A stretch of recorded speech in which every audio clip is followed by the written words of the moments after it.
بعدنا والحمد لربنا والصلاة والسلام للنبي حبيبنا يا الله يا ربنا أنت مقصودنا رضاك مطلوبنا دنيانا وأخرانا يا رحمن يا رحيم مالك يا قدوس يا سلام يا مؤمن يا مهيمن يا عزيز يا جبار يا متكبر خالق يا باري يا مصور يا غفار يا قهار وهاب يا رزاق يا فتاح يا عليم يا قبيد يا باسط يا خفيض يا رفيع معز يا مذل يا سميع يا بصير يا حكم يا عدل يا لطيف يا خبير يا حليم يا عزيم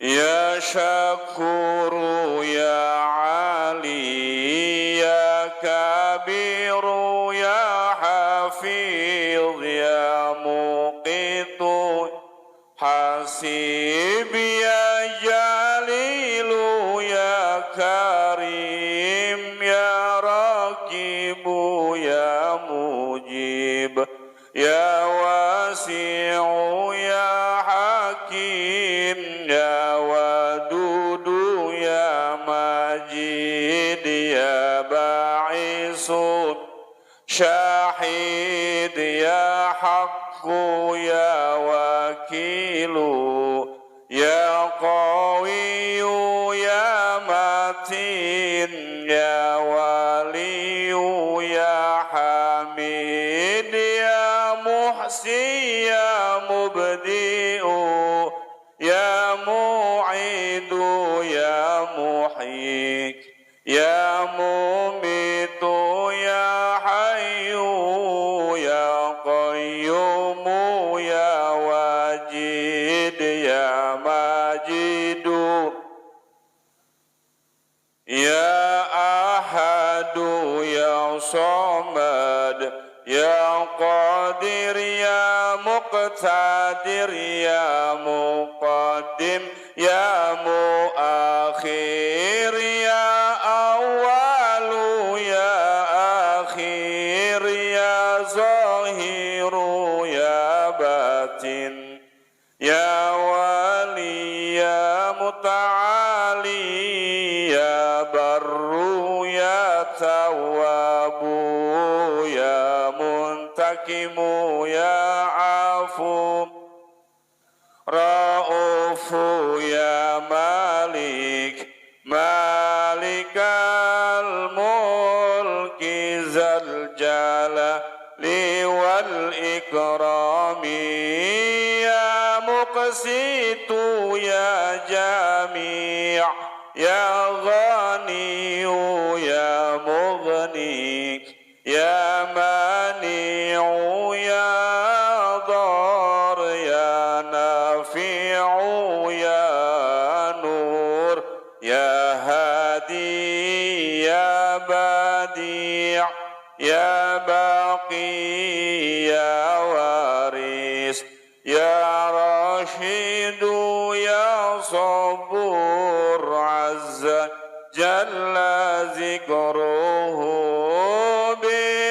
بأسمائك الحسنى اغفر جنوبنا ولوالدينا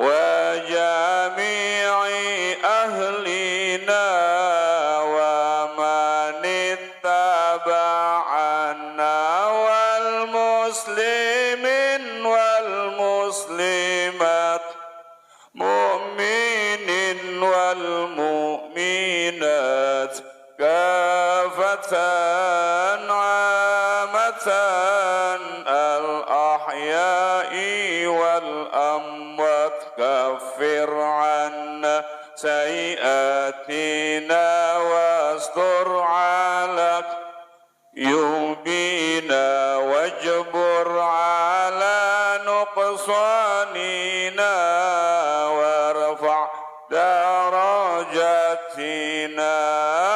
وزدنا علما نافعا ورزقا واسعا حلالا طيبا وعملا صالحا ونور قلوب ويسر أمورنا وصحي أجسادنا دائم حياتنا إلى الخير قربنا عن الشر عدنا والقربى رجاؤنا أخيرا نلنا المنى بلغ مقاصدنا واقض حوائجنا والحمد لله الذي هدانا صل وسلم على طه خليل الرحمن وآله وصحبه إلا آخر الزمان. Bismillahirrahmanirrahim. Assalamualaikum warahmatullahi wabarakatuh. Liridha'illahi ta'ala wa li syafa'ati Rasulillah Muhammad sallallahu alaihi wasallam fid din wad dunya wal akhirah wa la hawla jamil malaikatil muqarrabin wal anbiya'i mursalin wa la hawla jamil awliya'illahi shalihin wal ulama'il 'amilin khususan la hawla mu'allif hadzal kitab asy-syekh al-imam Abi Hamid Muhammad bin Muhammad al-Ghazali wa syekh al-allamah Sayyid Muhammad bin Muhammad al-Husaini az-Zabidi wa man 'allamana wa usulihim wa furu'ihim innallaha yu'ti darajatihim fil jannah wa yanfa'una bi barakatihim wa asrarihim wa anwarihim wa ulumihim wa nafahatihim fid din wad dunya wal akhirah wa bi niyyati annallaha yaftahu 'alaina futuhal 'arifin wa yarzuquna kamalal ikhlas wal yaqin bi sirril Fatihah. A'udzu billahi minasy syaithanir rajim. Bismillahirrahmanirrahim. Ar-Rahmanir-Rahim. Maliki yaumiddin. Iyyaka na'budu wa iyyaka nasta'in. Ihdinas siratal mustaqim. Siratal ladzina an'amta 'alaihim ghairil maghdubi 'alaihim waladdallin. Amin. Kita baca Fatihah sekali lagi dengan asrar, keberkahan, kedudukan, kemukjizatan dari suratul Fatihah. Semoga Allah ampuni semua dosa dan kesalahan kita. Allah ampuni dosa dan kesalahan orang tua kita. Allah pelihara diri kita, keluarga kita, anak keturunan kita, harta benda kita dari semua kejahatan makhluk. Allah mudahkan semua urusan kita. Allah sampaikan semua hajat dan maksud kita. Allah sembuhkan semua penyakit yang ada pada diri kita, yang zahir maupun yang batin. Bisirril Fatihah. A'udzu billahi minasy syaithanir rajim. Bismillahirrahmanirrahim. Alhamdulillahi rabbil alamin arrahmanir rahim maliki yaumiddin. Iyyaka na'budu wa iyyaka nasta'in. Ihdinas siratal mustaqim. Siratal ladzina an'amta 'alaihim ghairil maghdubi 'alaihim waladdallin. Rabbighfirli wa liwalidayya wa lil mu'minina amin. Bismillahirrahmanirrahim. Alhamdulillah rabbil alamin. Allahumma shalli wa sallim ala sayyidina Muhammad wa ala ali sayyidina Muhammad. Amma ba'du, jamaah sekalian berbahagia, puji serta syukur kehadirat Allah. Malam ini kita kembali berjumpa dalam kajian Mudzakirah Ihya Ulumuddin, dan pada bagian akhir dari pembahasan tentang kitab haji. Dan bagi pemirsa yang menyimak, mengikuti kajian ini baik di channel YouTube maupun channel TikTok, bagi yang pegang kitab Ithafus Sadat, syarah dari Ihya-nya, kita akan temukan bacaan di jilid keempat halaman 778. Bagi pemirsa yang pegang kitab Ihya Ulumuddin, cetakan Darul Ihya, jilid 1 272, jilid 1 272. Untuk yang pegang kitab DKI, Ustaz Komarudin Nasir, berapa? Sama ya? 353. Pustaka Salam terakhir. Ini Darul Kutub. 254 jilid 1. Nah. Darul Minhaj ya? Darul Minhaj jilid berapa, Bang? Jilid 2 252. Nah, jazakallah. Ustaz Iin jilid apa? Jilid apa? Cetakan apa? Tapi ente udah sadar ada di sini ya? Enggak lagi di Surabaya. Enggak ya? DKI halaman 353. Ada lagi yang cetakan beda? Ustaz, antum cetakan apa, Ustaz? Pustaka Salam ya itu ya? Haramain. Jilid 1 halaman 258. 259. Sama ya, alhamdulillah. Cetakannya sama berarti. Nah, ada lagi yang cetakan berbeda? Ustaz Masdi? Ya. Sama sama Ustaz. Iya, saya agak lupa nama beliau. Karena pindah tempat duduknya. Enak kuenya itu Ustaz Komar. Terkomar. Iya, makanya.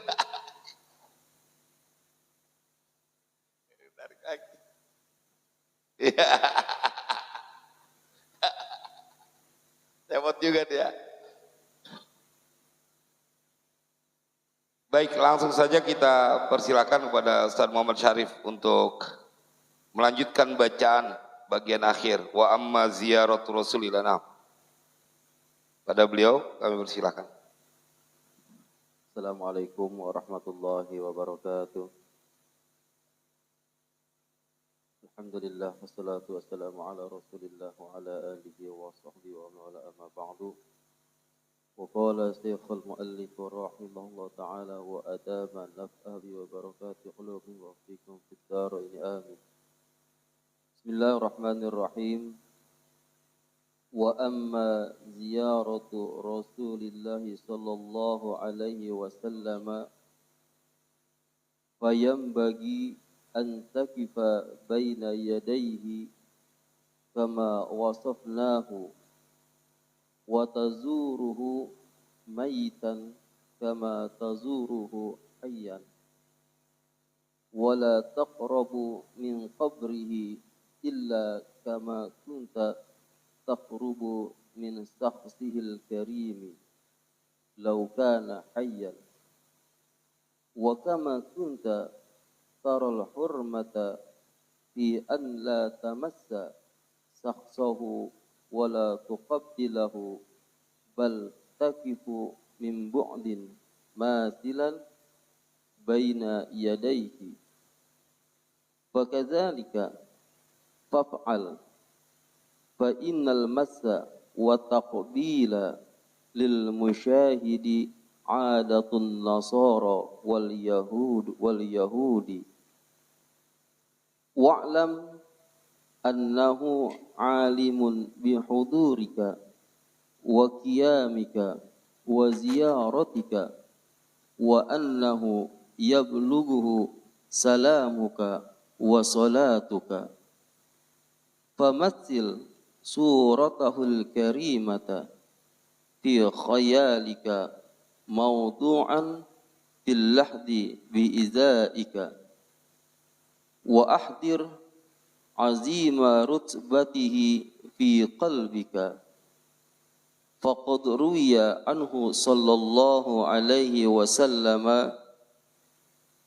أن الله تعالى وكل بقبره ملكا يبلغه سلام من سلم عليه من أمته هذا في حق من لم يحضر قبره فكيف بمن فارق الوطن وقطع البوادي شوقا إلى لقائه واقتفى بمشاهدة مشهده الكريم إذ فاته مشاهدة غرته الكريمة وقد قال صلى الله عليه وسلم من صلى علي مرة واحدة صلى الله عليه عشرا فهذا جزاؤه في الصلاة عليه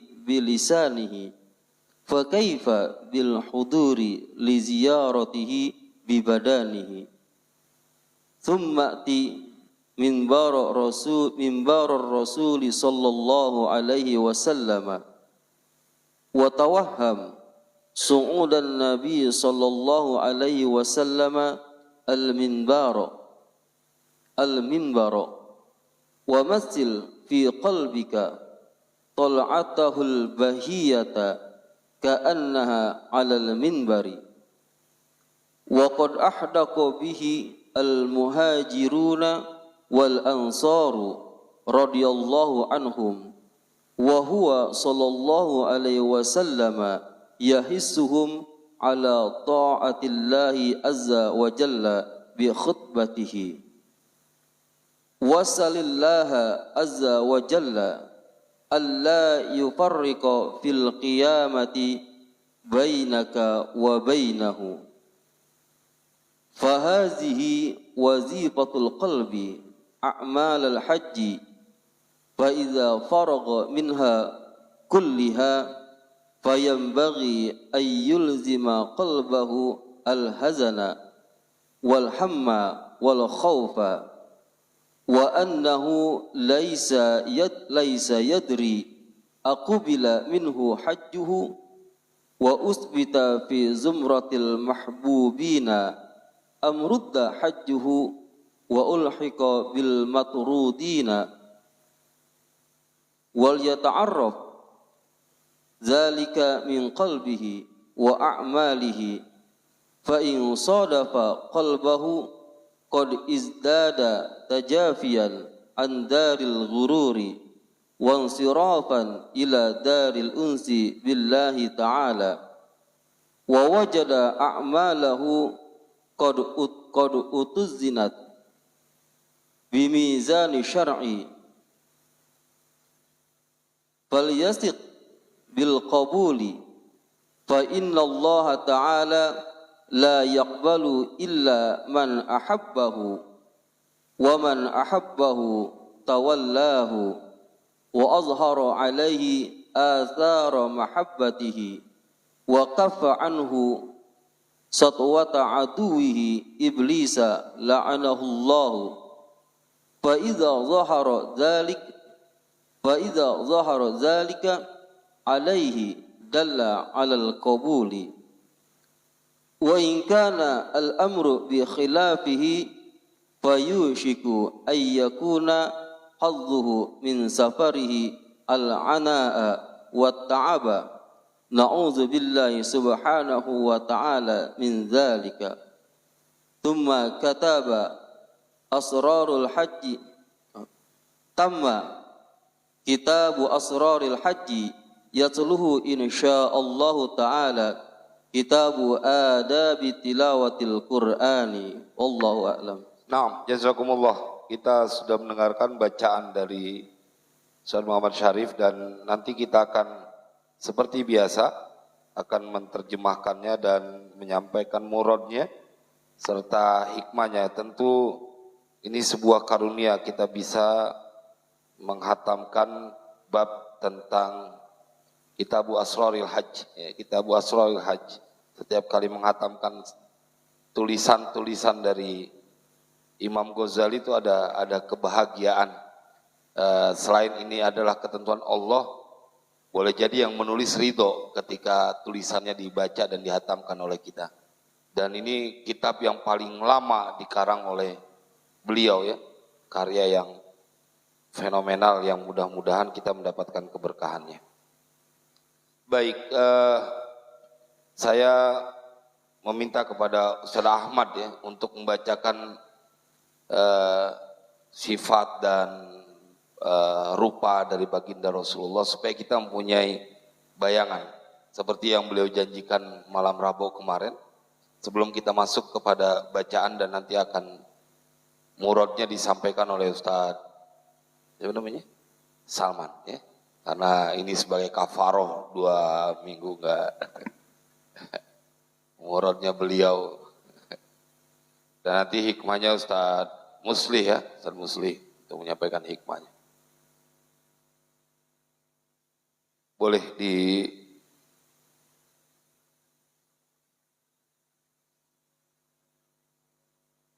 Waalaikumsalam, terima kasih buat semua yang telah bergabung di TikTok Istana Buaran dan channel YouTube Istana Al-Quran. Ke Ustaz Ahmad. Bismillahirrahmanirrahim. Assalamualaikum warahmatullahi wabarakatuh. Alhamdulillahi rabbil alamin. Allahumma salli wa sallim wa barik ala sayyidina Muhammadin wa ala alihi wa sahbihi ajma'in. Sebelum saya membacakan Sifatur Rasul Al-Jasadiyah, saya mengutip satu keterangan dari kitab Kifayatul Atqiyah sebagai motivasi dasar kita lebih memperbanyak membaca sholawat. Bismillahirrahmanirrahim. Fayambaghi lil aqili, siogianya bagi orang yang berakal sehat, an yaj'ala jalla awqatihi lissalati ala nabi sallallahu alaihi wasallam, bahwa ia menjadikan banyak dari waktu-waktunya untuk memperbanyak membaca sholawat ke kanjeng Nabi sallallahu alaihi wasallam. Siyama, terutama, apalagi at-taksiru minha yaqumu maqama syaikhit tarbiyati, memperbanyak dari membaca sholawat itu menduduki pada tempat syekh dalam pendidikan spiritual atau disebut guru mursyid. Jadi memperbanyak sholawat itu sama saja kita sedang menghadap kepada guru mursyid. Kenapa? Lima qalu, karena para ulama berkata, al-mursyidu fi akhiriz zamani mithlul kibritil ahmari, bahwa guru mursyid di akhir zaman yang sedang kita alami saat ini itu seperti kibritil ahmar, berarti jarang dan langka. Wa takthirus sholati ala nabi sallallahu alaihi wasallam, dan memperbanyak baca sholawat, yaqumu maqama dzalika, itu menempati pada tempat guru mursyid. Oleh karena itu, jadikan sepanjang waktu, sepanjang keadaan, apapun keadaan kita, senantiasa membaca sholawat kepada baginda Nabi besar Muhammad sallallahu alaihi wasallam. Dan salah satu adab daripada membaca sholawat adalah kita semaksimal mungkin membayangkan dan memvisualisasikan daripada wujud jasadiyah dari Rasulullah sallallahu alaihi wasallam. Sifatu wajhin Nabi, launul wajhi, warna wajahnya Nabi adalah abyadu azharu, yaitu putih kemerah-merahan. warna wajah Nabi putih kemerah-merahan. Walaisa bi asmara, dan bukan warna coklat. Walam yakun syadidal bayadi, dan juga putihnya tidak bule. Jadi abyadu musyarrabun bi humratin. Kalau di kitab kalau di kitab itu bahasanya abyadu musyarrabun bi humratin, putih yang dicampuri dengan kemerah-merahan. Itu bentuk kulit wajah Nabi. Yang kedua, al-wajhu wal khadda'ain. Wajah Nabi dan kedua lesung pipi Nabi bentuknya, karena Nabi sallallahu alaihi wasallam yatala'la'u, bahwa wajah Nabi itu bersinar, berseri-seri, nuron kal qamari lailatal badri, layaknya bulan purnama di malam bulan purnama. Walam yakun mustadiral wajhi bil kamil, bentuk wajahnya Rasul tidak bulat dengan sempurna. Bal kana fihi minat tadwiri, tetapi kebulatan dari wajah Nabi wal isalati syai'un haddul khadaini, ada lesung pipi. Wajahnya bulat, ada lesung pipinya. Yang begitu husnul wajhi, yang begitu menawan. Jadi goresan pipinya terlihat, hadul khodain itu garis pipinya terlihat agak lesung. Jadi enggak bulat wajah Nabi. Bahkan menurut Barra' bin Azib, bahwa Nabi itu karena Nabi solbal khodda'ain, pipinya itu lesung tapi kencang, tidak lesung tapi kempot gitu, tapi kencang, tapi enggak gemoy, tapi lesung tapi enggak mendem gitu.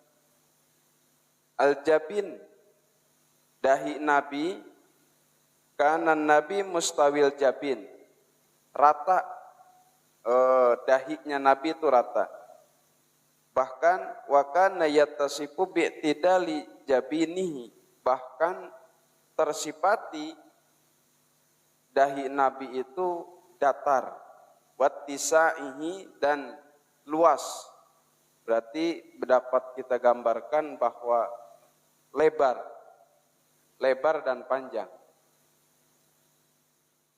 Yang selanjutnya adalah al-hajibaini wal ainain, alis dan kedua mata Nabi, bahwa alis Nabi adalah itasopan Nabi bihajibain muttasilain muqawwisayain. Tersifati dua alis Nabi adalah nyambung antara kanan dan kiri, itu tengah-tengahnya ada bulu, muqawwisayain, yang melengkung keduanya. Iya, jadi agak nyambung. Iya, melengkung. Mukawis, iya. Kaus besar. Tawilaini, yang mana panjang keduanya. Muttasilaini, nyambung. Yakadu yuro ittisaluhuma, hampir saja memang terlihat nyambung. Jadi seperti busur tapi tipis gitu. Setelah itu masalah alis. Selanjutnya mata dari mata Nabi adalah wakana wasi'al ainain. Kedua mata Nabi adalah besar atau luas. Jadi enggak sipit. Syadida sawadil hadaqati, yang mana sangat hitam sekali pupil Nabi. Atau bulatan hitamnya itu terlihat hitam. Wasyadida tayil bayadi, dan sampingnya itu sangat putih. Ma'a wujudi uruki hamro'a, dan terdapat urat yang melingkar atau menggaris merah, shaghiratin yang kecil. Jadi di samping kanan kirinya mata ini ada garis urat mata yang merah.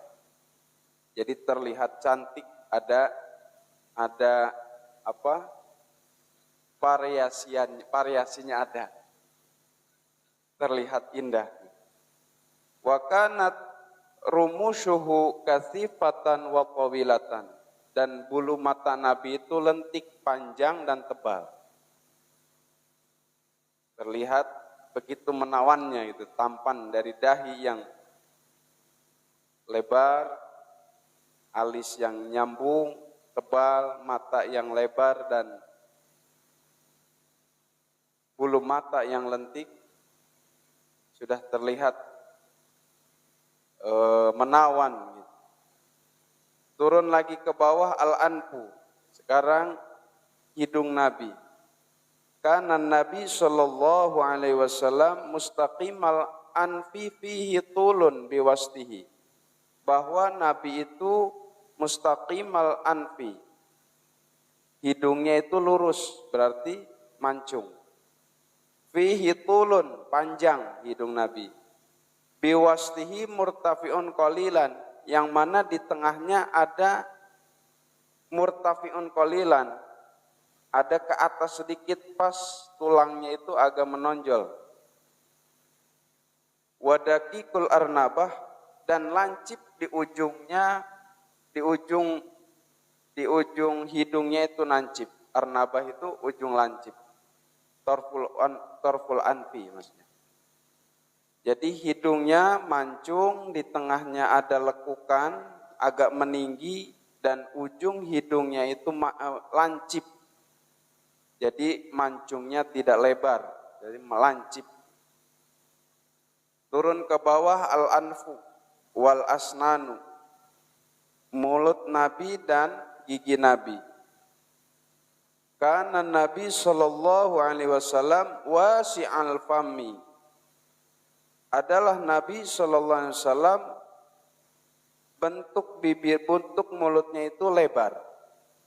Jamilah syafahi, yang begitu cantik kedua bibirnya. Wa abyadul asnani, dan begitu pula sangat putih giginya.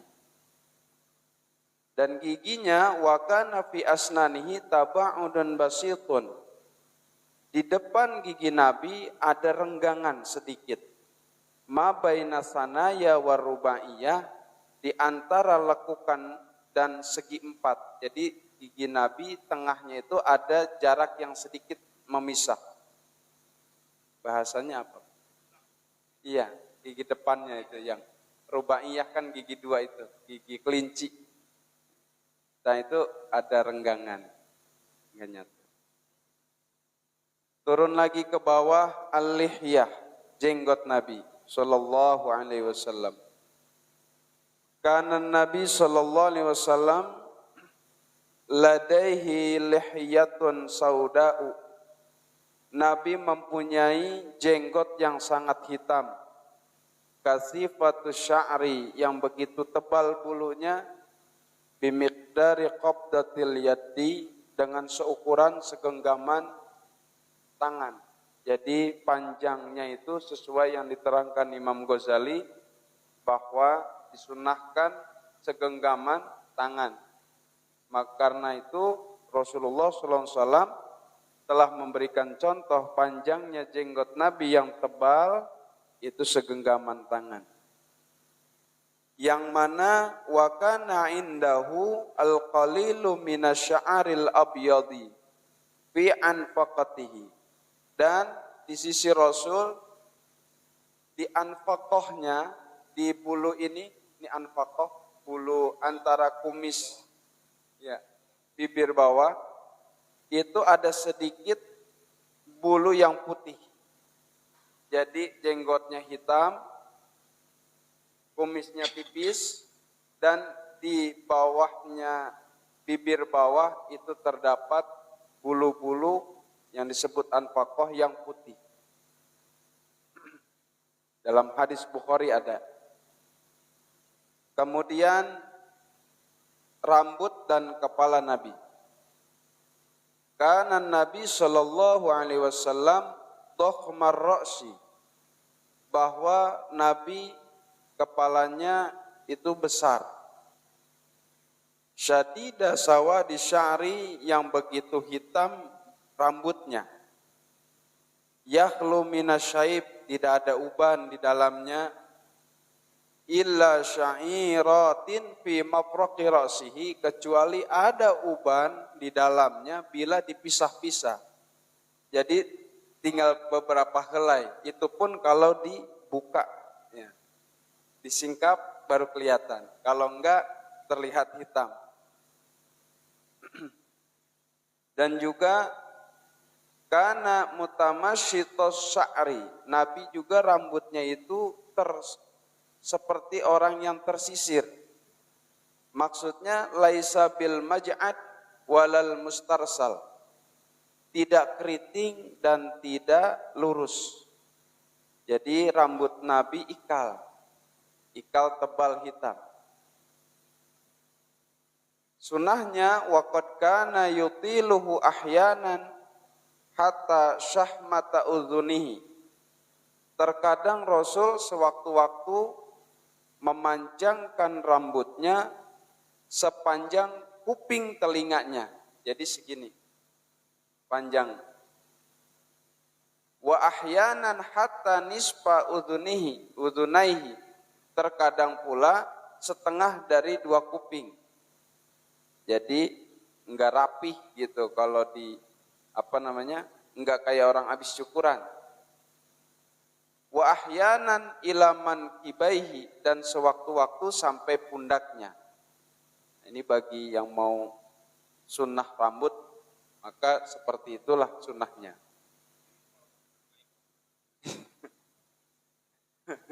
Ya kudu bawaan ya, Bre. Diikel. Itu dari bentuk rambut dan kepala. Kepala Nabi besar dan rambutnya ikal, hitam, rapih, tidak terlihat uban. Selanjutnya sekarang al-qomah watul, dari porsi tubuh. Karena Nabi Shallallahu Alaihi Wasallam, postur tubuh. Terima kasih. Makasih Pak Yai. Saya ralat postur tubuh, bukan porsi, postur tubuh. Karena Nabi Shallallahu Alaihi Wasallam marbu'al qomati, itu bentuk badannya persegi 4, sterek berarti. Kayak tukang gym, bentuknya 4. Ya, ya hanya disamain tukang gym lah. Tukang gym beda lah. Pokoknya apa adanya aja, nggak usah dicontohin ke tukang gym. Ya, siap. Tukang gym tuh nge-gymnya aja pada pakai celana pendek, pakai ini. Jadi nggak layak aja di. Jadi bentuk tubuhnya bagus, persegi 4. Aqrabu lituli, yang mendekati kepada tinggi. Jadi sepadan, tinggi semampai bahasanya. Wadhu jismin hasanin, yang mempunyai postur tubuh yang bagus. Karena Rasul sangat suka dengan olahraga gulat, gitu. Karena sering olahraga gitu. Karena gulat itu olahraga, dan Rasulullah belum ada yang mengalahkan gulatnya. Ya, itu ada kisah Raja Gulat yang nantangin Nabi, kemudian beberapa kali kalah. Nanti Bapak yang mencari. Kisah Raja Gulat, Pak, yang kalah sama Nabi itu, Pak. Itu nantangin Nabi itu, Pak.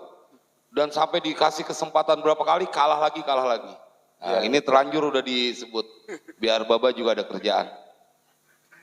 Jadi terlihat begitu sesek kalau bahasa Sunda, Pak. Kenapa saya minta ke Bapak, enggak ke mamang saya yang sedang megang handphone? Saya khawatir kuotanya terbatas, jadi Bapak aja. Foto atau bagus. Dijempolin, bisa ngebaca.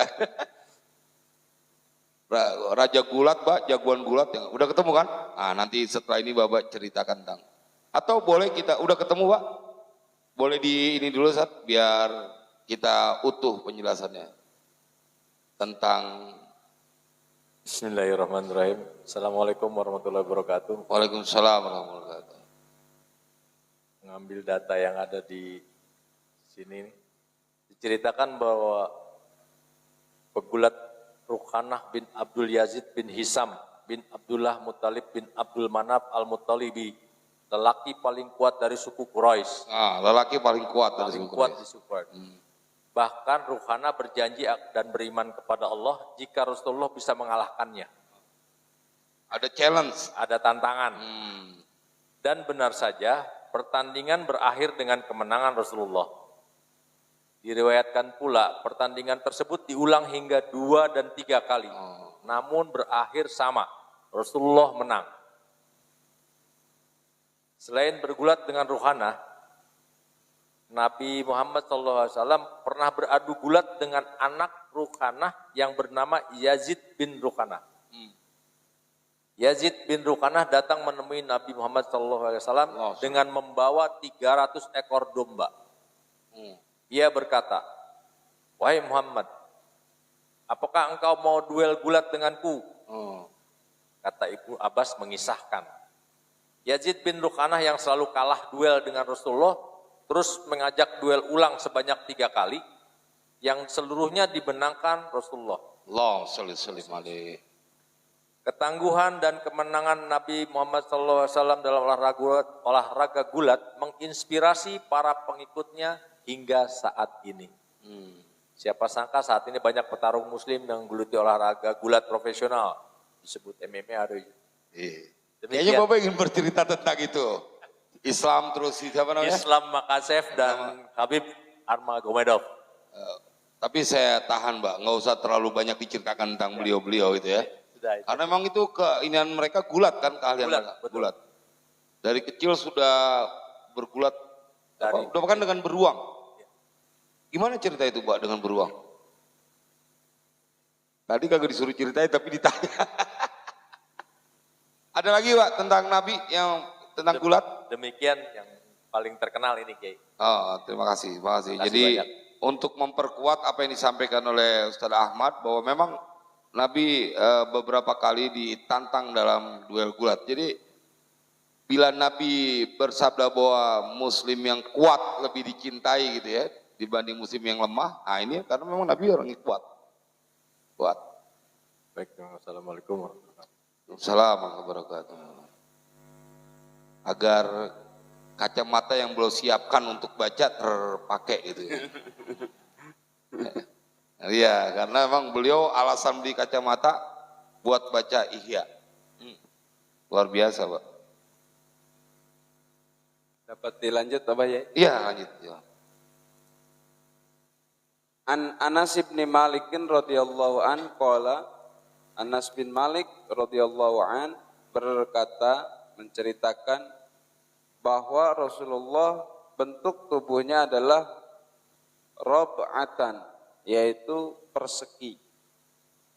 Laisa bil tawili wala bil qasiri, enggak tinggi, enggak pendek. Nah, ini bentuk mukjizat dari Nabi bahwa dilihatnya tidak tinggi, tidak pendek. Duduk dengan yang lain sama duduk. Nggak bisa. Itu siapa yang bilang semampai? Nggak bisa, nggak tinggi, nggak pendek itu bukan semampai. Semampai mas meter tidak sampai. Semampai itu lebih kepada gemulai ya Pak. Coba mohon ditarik kalimatnya lah. Hati-hati nyeletuknya aja itu menjadi bahaya nyeletuk.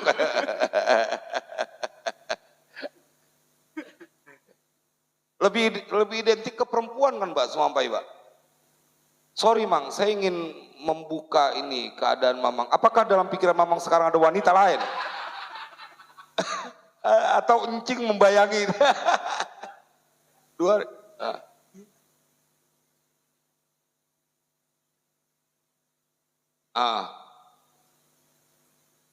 Dari mana dalilnya bisa jadi ke laki-laki? Kalau ukuran badan, Ah. secara general itu ketika kalimat kata semampai itu, buatkan satu kalimat semampai untuk laki-laki. Penggunaannya seperti apa? Untuk laki-laki. Kalau perempuan, wanita itu semampai. yang pernah saya dengar, jadi tingginya laki-laki itu semampai gitu.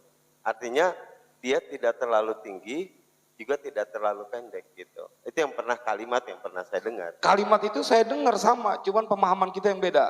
Waktu itu kalimat itu digunakan untuk mencemooh laki-laki, tinggi ente semampai, semeter nggak sampai. Bukan buat pujian, tapi kalau laki-laki buat sebuah cemooh. Oh, gitu. Mungkin waktu itu mamang karena terlalu berhusnuzon jadi dianggap pujian.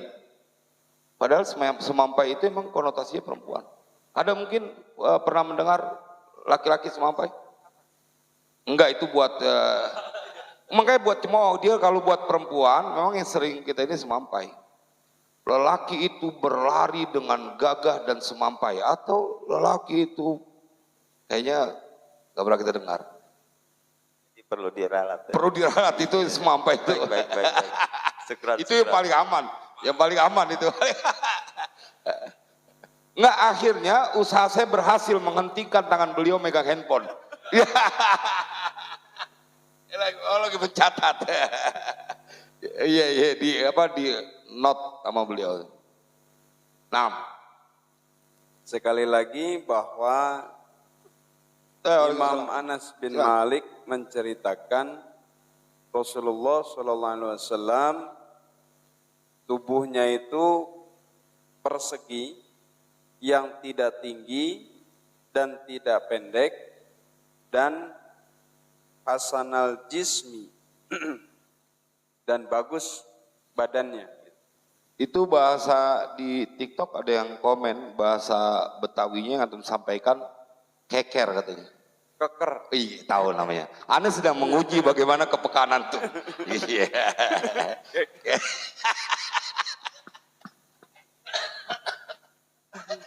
Sterak ya. Ini untuk menunjukkan kepada halayak ramai yang sedang menjelaskan ini sangat layak untuk kita dengar. Karena tingkat kepekaannya luar biasa.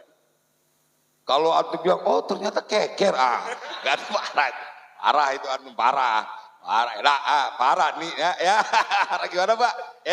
Parah nih.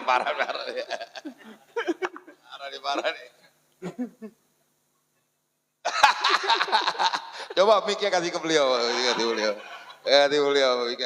boleh kamera ke beliau. Ini agak nggak sabar beliau ingin berbicara. Silakan. Boleh duduknya lebih sopan lagi, coba deh.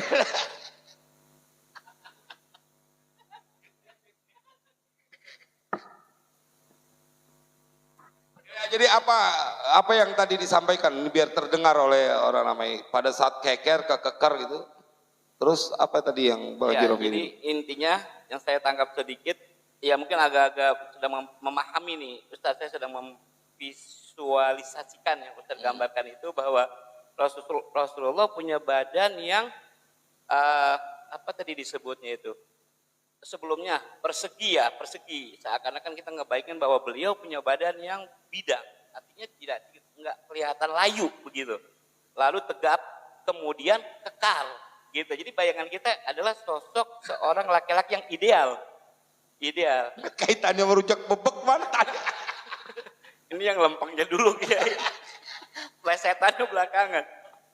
Keker ya sebenarnya kalau keker menjadi keker itu kan masalah ini aja. Logat ya, walaupun maknanya tetap jauh berbeda antara keker dengan keker. Keker itu menunjukkan tampilan gitu kan, sebenarnya keker itu kan mengamati gitu kan, jauh.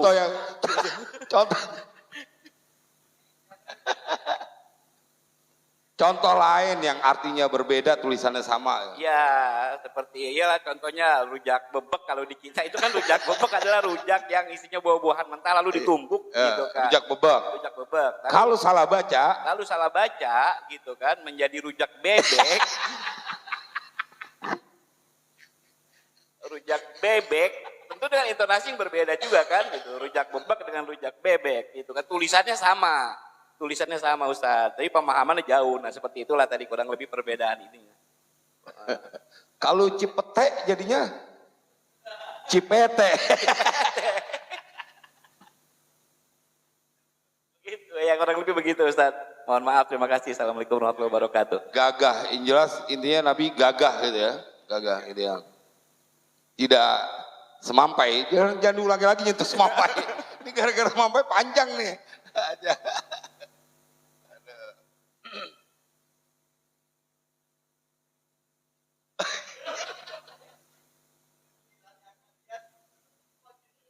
Saya liar, tapi saya mampu menahannya.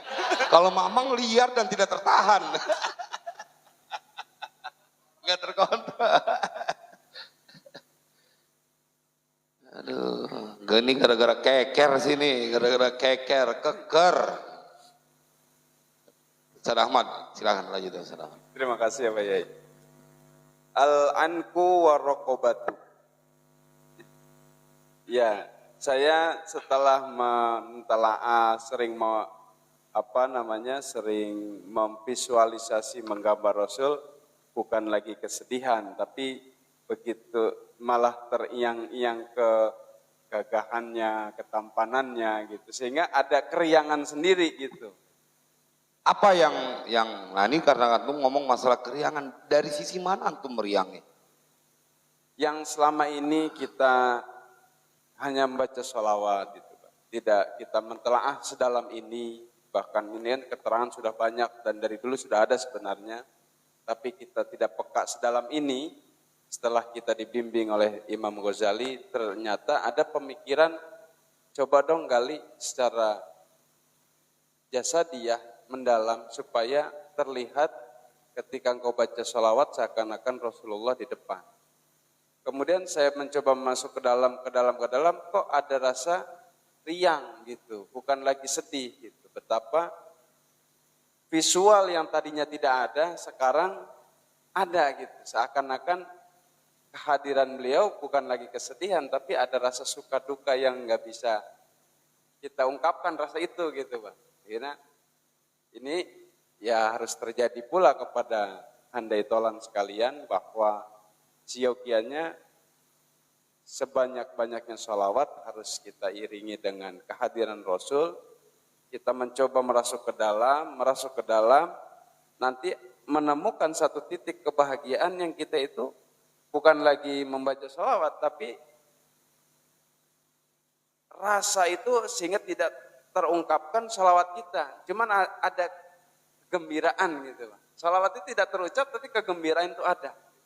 Seakan-akan yang sering saya ingat sih, bahasa Abeh, bagaimana tidak enaknya para sahabat ketika zaman itu. Ada masalah pribadi, masalah umat, bahkan masalah rumah tangga, enggak banyak mikir, enggak harus ngaji, langsung nanya, dan begitu Rasulullah menjawab itu bukan lagi beban, tapi kegembiraan.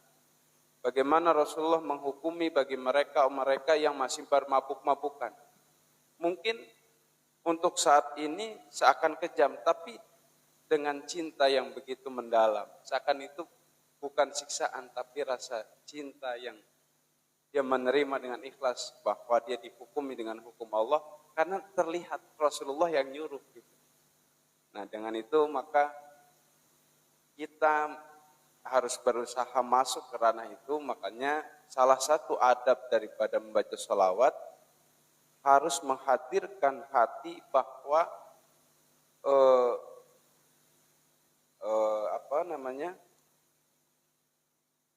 bahwa Nabi adalah di depan kita. Maka nanti akan dijelaskan oleh wa amma ziyaratu Rasulillah. Nah ini sebagai kata awalan supaya kita bagaimana di hadapan sang kekasih. Ya itu makanya Anda minta tadi di awal sebelum sampai ke murad atau diterjemahkan, karena nanti ada perintah untuk membayangkan, memvisualisasikan baginda Rasulullah saat kau berziarah. Tapi ini menarik ketika antum menyimpulkan kata riang ketika membaca ciri-ciri dari Nabi SAW. Bang Akmal kayaknya juga ingin menyampaikan, silakan mikrofon Bang Akmal. Setelah mendengar, ini belum selesai ya, ini, tentang bentuk tubuh baginda Rasulullah. Apa yang antum bayangkan, apa yang antum harapkan? Bismillahirrahmanirrahim. Langsung aja, Kiai. Alhamdulillah pada malam hari ini di bab haji bisa hadir. Sangat terinspirasi sekali dengan apa yang disampaikan oleh Ustaz Ahmad. Selama ini Apa? Selama ini ketika saya bersolawat, Ini saya tuh ada haknya apa kagak sih tulisannya? Hah? Enggak ada kan? Saya. Kalau saya tuh ada hak. Ini dinikmati orang banyak loh. Kita ngerinya ini, oh, ini kagak ngerti bahasa Indonesia semuanya gitu. Siapa sapa? Ini tetangganya muara. Kau lupa nih. sengaja, lupa sengaja. Iya, ketika kan ya saya kan harus saya. Ketika membaca sholawat, apa yang dibayangkan? Belum kebayang apa yang dibayangkan. Oh, kemarin-kemarin. Itu. Apa sih yang dibayangkan? Sedangkan kalau setiap kita ketika mendengar baca sholawat, bayangin siapa? Belum ketemu saat itu. Tapi alhamdulillah bahwa malam ini dijelaskan oleh Ustaz Ahmad di majelis ini. Terima kasih. Mudah-mudahan kedepannya ketika bersolawat akan bisa membayangkan bentuk dan wajah baginda Rasulullah SAW. Terima kasih. Ya jangan juga kemudian nanti antum membuat kriteria menantu harus seperti yang disampaikan ini.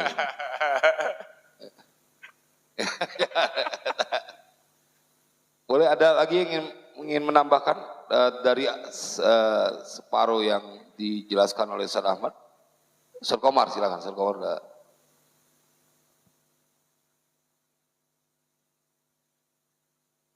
Begitu mendengarkan beberapa, ini masih ada lanjutan kan?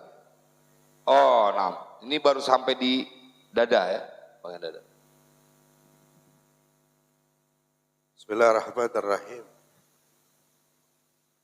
Sekedar nambahin aja kali be. Wih, keren ini. Ciri-ciri orang iya nambahin. Tapi kita akan nanti kita akan nilai nambahin apa tambah ngerecokin nih kita lihat. Ini sampaikan. Harusnya biarkan aja kita yang berkasih kesimpulan ya. Nambahin ya. Ribet ya. Mengada-ngada. Nah, ketika saya berselawat, karena saya juga enggak terlalu banyak pengetahuan tentang visualisasi. Cuma saya membayangkan bahwa Nabi Yusuf alaihissalam kan gitu. Apa namanya lewat tangannya pada kepotong-potong. Bisa tangannya tangannya perempuan yang lihat Nabi Yusuf saking gantengnya. Sedangkan baginda Nabi hatinya yang ngepotong-potong. Yang lihat Nabi. Terus kalau segitu gantengnya Nabi Yusuf, sedangkan Nabi Yusuf min nurihi juga, dari bagian Nabi juga, berarti kan kayak apa tahu nih, kan begitu lagi, nggak kebayang lagi. Iya. Iya.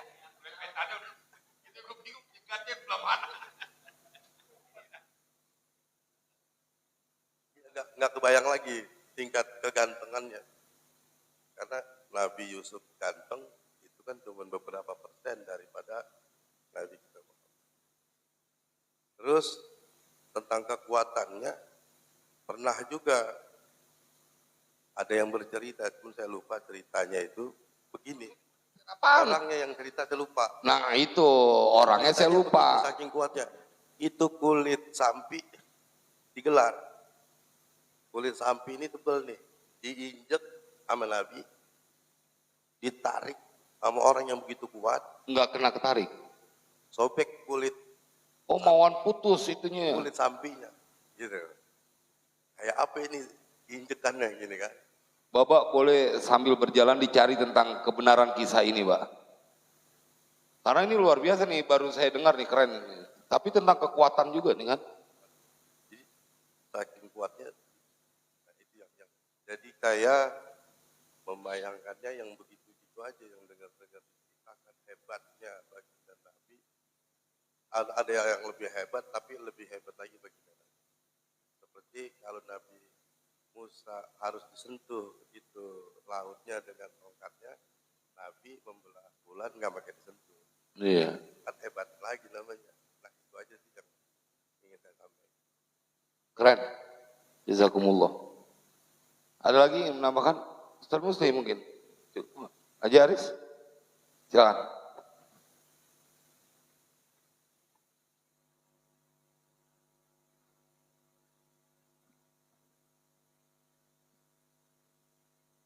Baik. Pertama kali saya ingin mengucapkan terima kasih ketika Allah hadirkan malam ini ada sebuah penjelasan tentang baginda Rasulullah SAW. Lebih khusus buat Ustaz Ahmad yang setiap kata boleh sambil dipandang wajah beliau untuk ucap terima kasih. Nah itu. Sebenarnya dari setiap yang beliau sampaikan, saya langsung menatap, tidak berani menatap langsung. Oh. Dan saya tatap di kamera. Iya. Karena ada catatan-catatan di situ, enggak? Enggak, kan Bapak di sampingnya tadi nyatat-nyatat. Iya. Setiap kalimat perkatanya saya coba langsung visualisasikan. Dalam bentuk mulai dari alis, mata, hidung, bibir, semua perkataan. Dan semuanya nggak ada yang mirip sama saya gitu. Iya. Tadi saya nyangka, ini kayaknya kena gua nih, nggak kena semuanya ternyata. Di setiap penjelasan yang beliau sampaikan, begitu detail, semakin hati ternyuh. Bahkan sampai saat ini pun terasa kayak ngilu gitu, ngilu hati. Kalau bahasa kita ngilu. Ngilu, linu lah. Linu. Agak linu gitu. Linu bukan karena sakit, tapi kayak seakan-akan kerinduan muncul ketika setiap penjelasan langsung saya coba potret dalam visualisasi sambil melihat wajah Ustaz Ahmad dalam menyampaikan penjelasan tentang baginda Rasulullah SAW. Yang lagi-lagi alhamdulillah semakin terpotret bukan hanya dalam benak, tapi mudah-mudahan Allah tanamkan dalam hati kita bentuk yang selama ini pastinya kalau saya pribadi memang tidak tahu, tidak pernah tahu. Dan alhamdulillah malam ini akhirnya menjadi tahu betapa indahnya baru mendengar sebuah cerita penjelasan tentang sosok dari baginda Rasulullah SAW. Apalagi rasanya tidak bisa diucap dengan kata-kata bila bisa berjumpa dengan baginda Rasulullah SAW. Mungkin itu cukup. Karena semakin hati ini semakin linu kalau bahasa kita ya, linu. Mungkin itu cukup. Terima kasih. Jazakumullah. Ada lagi sebelum Ustaz Ahmad melanjutkan?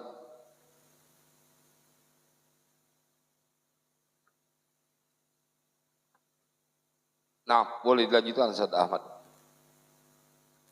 Baik, terima kasih ya Pak Yai. Yang selanjutnya adalah leher Nabi. Karena Nabi SAW Hasan al-Anqi, bahwa Rasulullah SAW mempunyai leher yang bagus. Faqad kana fihi taulul mankabai,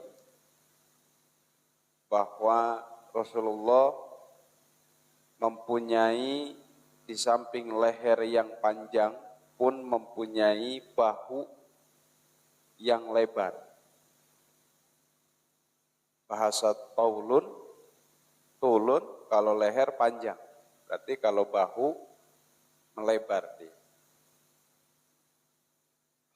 Wal katafaini wasodri, dan juga lebar pula Kalau mankabai, bahu atas, katifai, bahu yang mendekati belakang. Jadi panjang lehernya dan ininya kebentuk. Urat walikat, kalau bahasa Indonesia apa? Walikat. Jadi bahu Nabi itu panjang lebar, urat ini, katifah itu urat ini, urat belakangnya ini juga lebar. Jadi postur tubuhnya, leher panjang, mankabaihnya itu lebar, dan urat belakangnya ini juga lebar, serta wasodri, dadanya pun lebar. Di samping tadi bentuk kanan kiri tubuh Rasul bersegi 4. Jadi kebayang begitu gagahnya, begitu dikjayanya melihat atau membayangkan tubuh Rasulullah sallallahu alaihi wasallam. Karena Nabi sallallahu alaihi wasallam laisa bisamini walan nahili. Rasul pun tidak gemuk dan tidak kurus. Wa kana aridul katifaini wasadri, dan di samping panjang dua walikat dan dadanya pun melebar. Jadi bahasanya sembada. Kalau bahasa saya yang saya temukan adalah pundak Rasul itu sembada. Yang mana wa kana ala yasari katifihi khatamun nubuwati. Dan di sisi kiri dari pundak belakang Nabi, pundak belakang katifai, sebelah kirinya itu ada khatamun nubuwah, cap kenabian. Ada cap kenabian, jadi di sisi kiri. Sebagian kaul ada yang mengatakan di belakang leher. Tapi yang paling sahih adalah khatamun nubuwah di sebelah kiri sisi pundak Nabi. Kenapa di sebelah kiri, Ustaz? Antum tahu penjelasannya?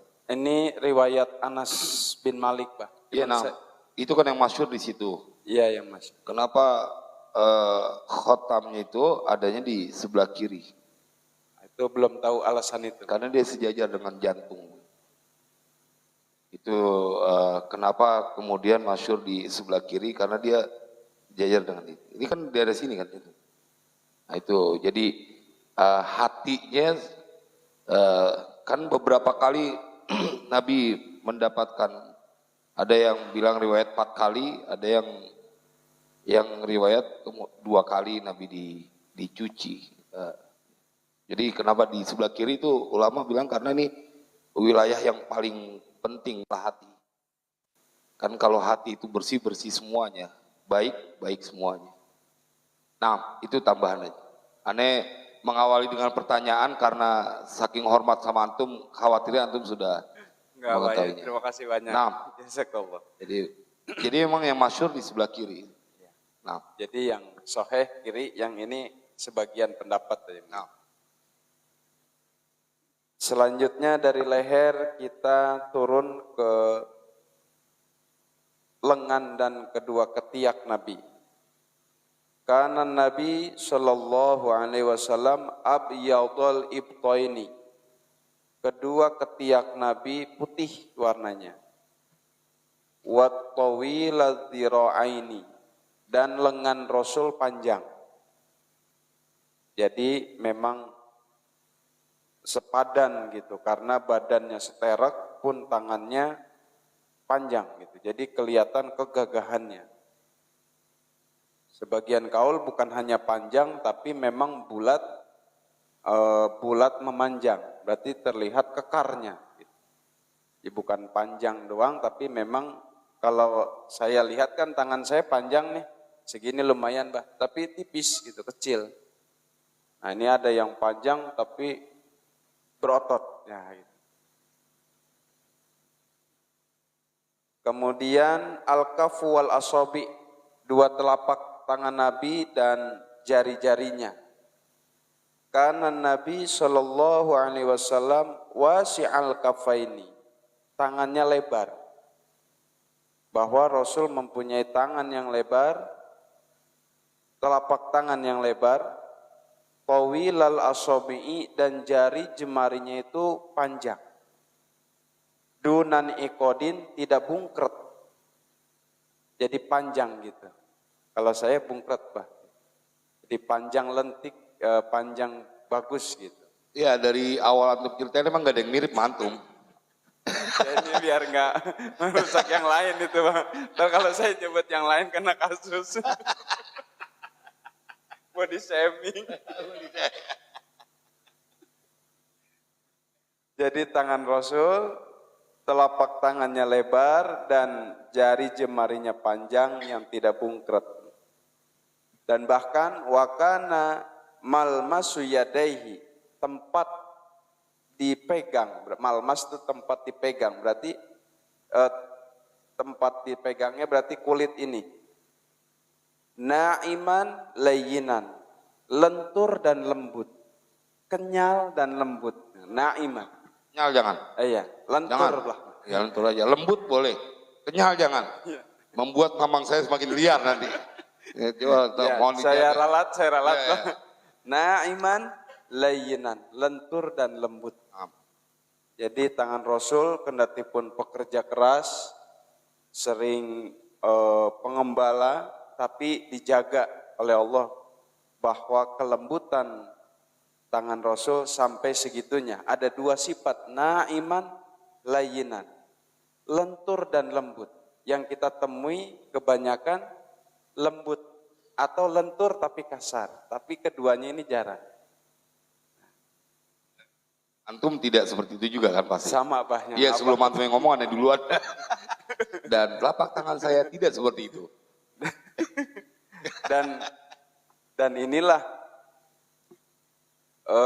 yang dikatakan dalam salah satu syair, ij'al kulla rajulin khadiran waj'al kulla lailatin qadaran. Jadikan setiap orang itu Nabi Allah Khidir. Artinya, ya, khadiran. Artinya apa? Kita satu memang husnuzon, yang kedua Nabi Khidir itu mempunyai ciri yang sangat konkret adalah tangannya na'iman layyinan, lembut dan halus gitu. Ketika kita mendapati seseorang salaman dan kita temukan tangannya begitu lembut dan begitu lembut dan lentur, maka dipastikan itulah adalah Nabi Allah Khidir. Yakinilah engkau sedang bersalaman dengan Nabi Khidir. Maka itu jangan dilepas. Gitu. Iya betul. Jadi saya pun mendapat pesan itu. Jadi ketika kau bersalaman, kemudian tiba-tiba kau dapati bersalaman dengan seseorang yang tangannya tadi disampaikan lembut, sangat lembut gitu, dan bahkan kayak seperti nggak ada tulang atau dia nggak ada tulang, maka kemungkinan besar kau sedang bersalaman dengan Nabi Khidir alaihissalam. Biasanya kalau udah salaman gitu naik derajat itunya, apa keilmuannya. Pasti jadi wali. Iya. Pasti jadi wali. Dan Mbah Yai Hashim menggendong Nabi Khidir. Dalam riwayatnya, Mbah Yai Hashim Asy'ari itu pada saat sedang menjadi murid Mbah Yai Khalil Bangkalan, nah, beliau diceritakan dalam riwayat yang masyhur itu, beliau yang menggendong. Dan setelah pergi gitu, baru Mbah Khalil bilang, ketahuilah oleh kalian bahwa yang dilakukan oleh Hashim Asy'ari itu, dia sedang menggendong Nabi Khidir. Makanya sampai sekarang beliau tetap hidup, Mbah Yai Hashim Asy'ari. Nah, boleh lanjutin Ustaz. Selanjutnya perut Nabi dan pusar Nabi. Al-batnu was-surrat, perut Nabi. Lam yakun nabiyyu sallallahu alaihi wasallam kabiral batni. Rasul tidak besar perutnya. Karena tadi, dan saya tidak mirip seperti itu. Iya, karena ini berpegangan perut. Tadi saya mau minta untuk dilewatin, tapi karena ini tentang Nabi, jadi tetap harus detail. Nah, begitu ngomong masalah perut, pemilik perut gede nyampe. Pemilik perut, dia lagi bicara tentang perut Nabi. Lagi berbicara tentang perut Nabi, antum nyampe. Nah, Maafin Ustaz Murdana, bukan sengaja ini mah.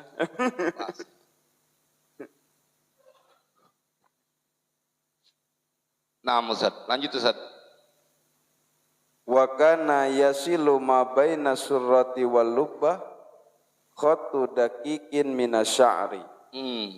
Bahwa ada bulu tipis dari pusar ke bawah, dari pusar Nabi ke bawah, itu ada satu garis yang lembut dari rambut. Jadi ada rambut yang melintang gitu, Pak, ke bawah, dari pusar ke bawah. Karena saya nggak tulis semua, karena di situ, karena tubuh Rasul di badannya tidak ada bulu, sampai di putingnya nggak ada bulu. Tidak berbulu. Jadi tanda bulunya hanya di pusar ke bawah sedikit. Nah, kebiasaan kita kalau pusarnya berbulu biasanya di sini brewok juga. Tapi Nabi ada keanehan bahwa di dada Rasul tidak ada bulu, tapi dikasih tanda di situnya ada bulu.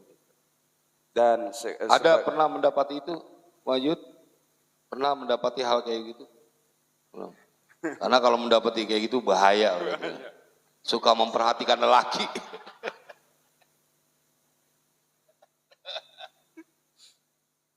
Tapi di bagian atas dada baginda Rasulullah tidak bersih. ada. Kalau yang saya tulis hanya segitu, Pak. Tapi di ini kan agak panjang nih. Ya intinya itu. Iya intinya itu. Bahwa di sininya bersih, tidak ada bulu-buluan. Dua terakhir kita asak wal mafasil. Kaki Nabi atau betis Nabi dan persendiannya. Itasopan Nabi bibayati saqaihi, bahwa kedua betis Nabi itu putih kemerah-merahan, tetap sama dengan wajahnya.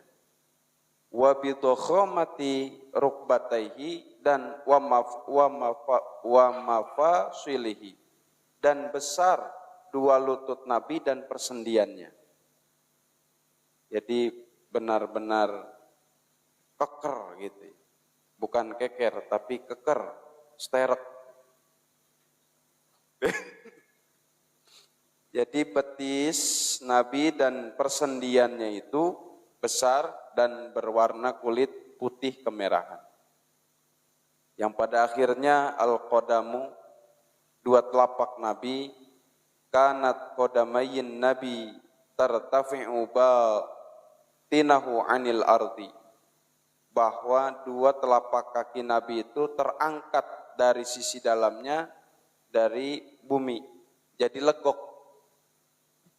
Kalau tartafi'u, kanat qadamayin Nabi tartafi'u batinahu anil ardi, jadi ya agak legok gitu, enggak rata papak. Walaupun pada saat itu kan pengembala, jangankan pada saat itu, di pelosok-pelosok tuh kalau ngembala biasanya kakinya pada dempak gitu. Tapi Rasul enggak, tetap sama seperti halnya orang perkotaan yang tidak. Iya, kalau dibanding, kalau sekarang iya, bah, tapi pada saat itu kan tetap medannya lebih curam daripada saat ini sebenarnya. Tapi saat ini terlihat apabila orang yang membawa rumput, kerja keras, kakinya itu papak gitu. Tapi Rasul tetap tartafi'u batinaha anil ardi, cekungnya tetap terlihat. Wa kana mustawil qadamain, dan dua telapak kaki Rasul itu sama rata. Tidak mustawil itu kalau dijelasin di ininya panjang enggak melebar gitu. Jadi bukan rata panjangnya, tapi enggak jebrak. Nah iya, tidak jebrak. Jadi memang bagus gitu. Jadi kita dari atas sampai bawah, mungkin itu yang dapat kami sampaikan. Tinggal kita amalkan, mari. Kalau tentang gaya berjalan Nabi itu antum itu juga. Ini enggak muat ininya, Mbah. Tadinya udah mau saya tulis tapi terekam dalam ingatan loh. Enggak, Mbah, enggak juga. Karena judul-judulnya aja saya ini. Gaya berjalannya baginda Rasulullah, terus gaya duduknya. Bahkan Bapak ada catatan di situ, bisa di itu, Pak, di situ, Pak. Enggak di bawah cari. Oh, lagi dicas ya. Karena cuma Bapak doang handphone yang punya tingkat kecerdasan tinggi. Kalau boleh di searching kekhususan kegantengan Rasul tuh Pak. Oh. Bagaimana memperdaya orang yang melihat gitu. Ustaz Murdana ada kuotanya. Boleh dicari. Kekhususan atau khosois karena handphonenya gede jamali dia, handphonenya gede. Rasulullah sallallahu alaihi wasallam. Karena menyesuaikan jempolnya juga gede-gede. Biar sekalian maksudnya bagaimana gerakan Nabi. Karena dari sekian yang disampaikan nggak ada yang kena sama kita. Ya Pak.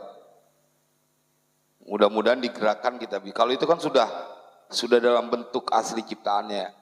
Kelebihan ciptaan, penciptaan baginda Rasulullah. Kalau gerak-gerik gaya itu kan bisa kita tiru.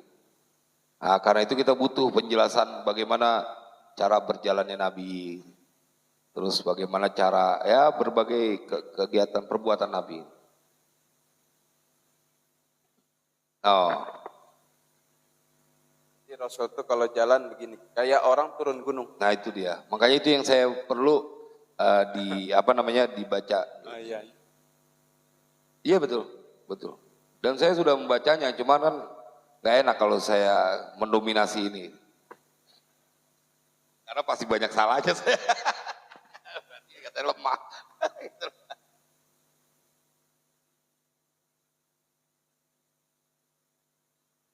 Atau Mamang sedang mencari juga itu?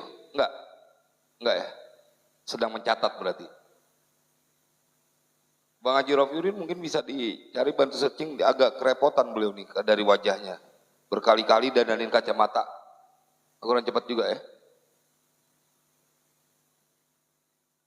Seruangan ini enggak ada yang punya handphone dengan kuota cepat. Cuman Bapak. 8. Oh boleh, Mamang. Udah ketemu? Silakan. Karena kita butuh penghematan waktu. Kalau ngeliat Ustaz Murdana kayaknya beliau masih belum fokus. Ya. Mudah-mudahan nanti bisa ketemu juga Ustaz Murdana. Oh baru ininya doang judul ya? Oh wajah udah disampaikan. Ini yang gerakan-gerakan Nabi maksudnya. Yang bisa kita tiru kalau itu kan. Oh ini, maaf ya, ini bukan gerakan tapi kekhususan yang ada pada diri Nabi. Tubuh gitu. Nabi. Secara general ini Kiai. Oh, ada 8 di sini. Oh, secara keseluruhan. Mamang tadi menyimak Ustaz Ahmad enggak? Menyimak, cuman makanya saya mau tanya, saya enggak baca, apakah yang Mamang akan sampaikan ini tadi berkaitan sama juga sama itu? Kalau bisa sama enggak usah. Kalau bisa beda? Tidak sama. Beda. Kita dengarkan. Beda apa? Tidak. Iya beda. Maka kita butuh untuk didengar. Di sini ada secara umum maksudnya kekhususan yang pada diri beliau. Yang pertama adalah yang mungkin sudah banyak kita dengar, yaitu tentang keringat Nabi. Ya, jadi keringat beliau itu wangi. Ini diceritakan di dalam hadis Sayyidina Anas bin Malik radhiyallahu an. Di sini diceritakan bahwa keringat Nabi itu wangi dan ketika baginda Rasul masuk ke rumah kami dan beliau tidur siang di tempat kami, ketika tidur beliau berkeringat. Kemudian ini yang bercerita Anas ya, sahabat Anas keringat. Ya, Anas bin Malik, karena Anas di rumah ibunya ini. Iya. Jadi Sulaim kan? Iya. Di rumah Sulaim. Ketika beliau tidur gitu, kemudian ibunya Anas ini membawa botol membawa botol netes gitu keringat Nabi, ditampung di dalam botol itu. Kemudian ketika beliau bangun, baginda Rasul dari tidurnya, beliau bertanya kepada ibunya gitu, ibunya sahabat Anas ini, wahai Ummu Sulaim, apa yang sedang kau perbuat? Kemudian beliau menjawab, Ummu Sulaim, ini keringatmu wahai Rasulullah, aku jadikan minyak wangi dan ini adalah minyak wangi yang paling wangi sekali. Itu salah satu dari apa namanya? 8 yang 8 anuan beliau gitu. Yang kedua? Yang kedua adalah ludah beliau ini. Oh, ludah beliau. Jadi ludah baginda Rasul itu diceritakan oleh banyak pewaris hadis adalah sebagai perawi hadis adalah sebagai obat. Dalam hal ini sahabat Thalib bin Ali mengaku pernah digigit oleh kalajengking kakinya. Jadi kaki sahabat ini digigit kalajengking, kemudian beliau baginda Rasul meludahi kaki pada bagian yang digigit itu. Seketika itu juga hilang sakitnya dan darah yang keluar kemudian itu berhenti secara tiba-tiba setelah diludahi. Kemudian yang ketiga adalah beliau itu tidak memiliki bayangan, Kiai. Oh. Kan kalau kita kan pada umumnya ketika ada matahari kita ada bayangan. Bukan hanya matahari nih kayak kadang-kadang saking bersalahnya takut sama bayangan sendiri, Mang. Iya, takut sama itu banyak dosa itu Kiai. Bayangan selalu. Terbayang mantan. Ya. Lanjut, Mang. Ya, yang ketiga ini beliau itu tidak memiliki bayangan. As-Sayyid Muhammad bin Alwi bin Abbas Al-Maliki, ulama kenamaan Mekah itu di dalam kitabnya yang bernama Mafahim Yajib Tusoha. Beliau menyebutkan beberapa kekhususan yang dimiliki oleh baginda Rasul, diantaranya adalah bahwa beliau tidak memiliki bayangan karena memang beliau baginda Rasul adalah cahaya. Dan cahaya tidak pernah memiliki bayangan. Baginda Rasul tidak memiliki bayangan dan tidak juga ketika ada sinar matahari. Tidak adanya bayangan baginda Rasul disebabkan bahwa beliau adalah cahaya. Dan ini bukan karangan semata. Di dalam doa baginda Rasulullah SAW yang meminta kepada Allah untuk dijadikan sebagai cahaya. Ini yang disebutkan oleh Imam Muslim di dalam hadis yang menjelaskan tentang bacaan baginda Rasulullah SAW di dalam doanya, ya Allah, jadikanlah di dalam hatiku cahaya, di pendengaranku cahaya, dalam penglihatanku cahaya, di sebelah kananku cahaya, sebelah kiriku juga cahaya. Ini kan doanya Mamang hafal ini doanya. Ini suka Mamang baca doa ini kan. Dan di belakangku cahaya, serta di atasku cahaya, juga di bawahku cahaya, dan jadikanlah untukku cahaya. Nah, hadis ini diriwayatkan oleh Imam Muslim. Kemudian yang keempat adalah beliau tidurnya hanya tidur mata. Jadi pernah suatu ketika baginda Rasul pernah ditanya oleh istrinya Sayyidah Aisyah radhiyallahu anha tentang tidur. Pendengaran saya bagus ya, bagus banget pendengaran saya, tajam. Itu yang di kiri kanan depannya pada nggak kedengeran. Udah habis belain kita katain ya. Nyembaca aja nggak punya gitu ya. Sayyidah Aisyah radhiyallahu anha tentang tidur baginda setelah sholat witir. Aisyah bertanya kepada baginda Rasul, wahai Rasulullah, apakah engkau tidur setelah sholat witir? Beliau bersabda, betul Aisyah, sesungguhnya mataku tertidur, akan tetapi hatiku tidak pernah tidur. Hadis ini diriwayatkan oleh Imam Malik. Dan kemudian yang kelima adalah beliau tidak pernah menguap. Angop. Rada kurang tega juga ngomong angop. Iya. Itu tadi Ustadz Salman udah 3 kali nguap pasalnya nih lihat. Iya Ustadz Salman ya. Karena lurus dari sini